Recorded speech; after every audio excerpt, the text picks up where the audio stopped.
और soft training institute affiliated federal university से हाजिर हुए हैं। आजकल कोई यूनिवर्सिटी या कोई स्कूल या कोई कॉलेज अगर न्यू खोलना चाहता तो उनमें पहली जो प्रायोरिटी होती है वो यही होती है कि कोई एजुकेशन हो ताकि लोग हमारी तरफ ज़्यादा माइल हो। लड़कियां देखने का शौक है जी, सिंपल सी बात करें, लड़की को देखने का शौक है, लड़कियां होंगी तो दिल लगा रहेगा, लड़कियों को ये कि लड़कियों को तो दिल लगा रहेगा, एक दूसरे को दिखाते रहेंगे, डेढ़ होशियारियां करते रहेंगे, हीरो बनते रहेंगे और आगे बढ़ते रहेंगे। और क्या मकसद है? वो आपके जज्बात से जो इस वक्त जेंडर फीलिंग है ना दोनों में, उस फीलिंग से वो खेल रहे हैं, पैसा कमा रहे हैं। ये तो ट्रेंड चल रहा है ना इस टाइम। भाई ट्रेंड क्यों बना?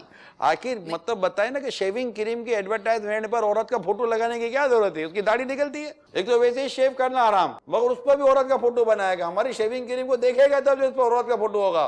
कोई ट्यूब देखने के लिए थोड़ी आंख उठाएगा, औरत देखने के लिए आंख उठाएगा, इस बहाने हमारी ट्यूब देख लेगा। एडवर्टाइजमेंट कंपनी हमारी फीलिंग और हमारी जो पोजीशन उसे खेल रही है और पैसा कमा रही है। हमारी नियत तो साफ है ना कि हम जाएंगे और हमसे पढ़ेंगे। बेपर्दा औरतों को सामने बिठाकर नियत साफ लेकर मैं बैठ जाऊं कि जितनी औरतें बैठी हैं सबको मैं अपनी बहन समझता हूं, तो मेरे लिए इनको साथ बैठना या इनको देखना जायज तो नहीं ना हो आपने फ्रीडम की बात करी ना, फ्रीडम विद लिमिटेशन।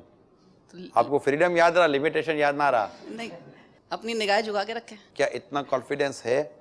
क्या नजर झुकाने पर मुझे कुदरत हासिल है? ऐसे तो ना खाली मैं ये कर लूंगा, कैसे कर लेगा? उसको स्विमिंग आती नहीं है, उसको कूदने का कौन मशवरा देगा? जिसको सांप पकड़ना नहीं आता उसके हाथ में सांप दिया जाएगा, ये बताओ। तो जब सांप का पकड़ना नहीं जानता, सांप का उतारा नहीं जानता, बिच्छू में रहना नहीं जानता, तो रहेगा कैसे? जहर खाता रहेगा, डंक खाता रहेगा, उसका बेचारे का बनेगा क्या? अल्लाह करे कि ये मेरी एग्जाम्पल आपकी समझ में आ जाए। तो खुशी पता किस बात की है? फीलिंग है मेरी कि आपको इस बात का पेन है, गलत को गलत समझ रहे हैं आप, ये एक खुशी की बात है मेरे लिए। मैं गलती से बच नहीं पा रहा हूं तो मैं गलत को सही तो नहीं ना कहूंगा। आप गलत को गलत समझ रहे हैं, रॉन्ग को रॉन्ग कह रहे हैं कि मैं रॉन्ग वे जा रहा हूं, ये भी एक अच्छी साइन है। और शायद इसको मैं यूं एक्सप्लेन कर सकता हूं, एक बरकत ये कि आप डायरेक्टली इनडायरेक्टली दावत इस्लामी से बिलोंग करते हैं, माशाल्लाह इस्लामी भाइयों से, या कुछ एक रिलीजियन मेंटेलिटी आपकी है, तभी तो आपके जहन में इतने सवाल पैदा हो रहे हैं कि यार करना भी है, क्या करूं क्या करूं क्या करूं। लाख प्यास लगी हो बेटे, शराब पीने की इजाजत नहीं दी जाएगी। तो पढ़ना छोड़ दें? पढ़ाई छोड़ देना ये कहना ये काफी नहीं है, आप लीगल वे यूज करें। कोई भी नहीं कहेगा ड्राइविंग छोड़ दो, लीगल वे पर चलाएं। अगर आपको लीगल वे पर ड्राइविंग करना नहीं आती तो आपको कोई भी ड्राइविंग की इजाजत नहीं देगा। एक छोटी सी गाड़ी भी चलानी जिसमें अपना और दूसरों का तहफ़्फ़ुज़ है, उसकी भी एक ट्रेनिंग है यार, उसका भी एक कोर्स है, उसका भी एक एग्जामिनेशन है। उसके बाद आपको गाड़ी दी जाती है, लाइसेंस दिया जाता है, लें, उसके पीछे भी एल लगा दिया जाता है, लर्निंग है, बच के रहना, सीख रहा है। अभी एक गाड़ी रोड पर लाने के लिए आप ला रहे हैं, मालिक आप हैं, चला आप रहे हैं, गाड़ी भी आपकी है, फिर भी आपका और आपके साथ चलने वालों के तहफ़्फ़ुज़ को देखा जाएगा। तो इस्लाम और दीन के इन चीजों को नहीं देखेगा। इस्लाम तो प्योर करता है, पाक करता है ना? इस्लाम की तो खुसूसियत ही यही है। तो क्या ये हम अपने जिस कल्चर में रह रहे हैं या जी रहे हैं, क्या इसमें हम अपने अंदर इतनी प्योरिफिकेशन पा लेंगे, या इसमें हमने इतनी ट्रेनिंग ली है, इतनी तरबियत ली है कि हम इतने बड़े मतलब के 20 फीट के स्विमिंग पूल में छलांग भी लगाएं और जबकि आपको टप में नहाना भी ना आए?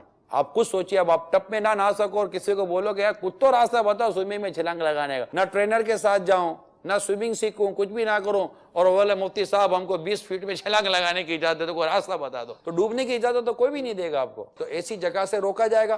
कैंटीन का माहौल अलग, क्लास का माहौल अलग, फीमेल टीचर उनकी अजीब व गरीब किस्म की जो बयान की जाती है वो अलग, मेल टीचर अलग, हर तरफ से मारा जा रहा है कि शहवत को उभार, दूसरी तरफ कहा जा रहा है कि मतलब ये कर, इस्लाम कहता है कि इससे बच। बचने के लिए रास्ते हमें ही को इख्तियार करने पड़ेंगे ना। अब आप किसी मुफ्ती को जाकर, यानी ये तो ऐसी बात हो कि मेरे प्यारे इस्लाम भाई, कोयला रखकर मुफ्ती को बोले उसको धोकर दे दो।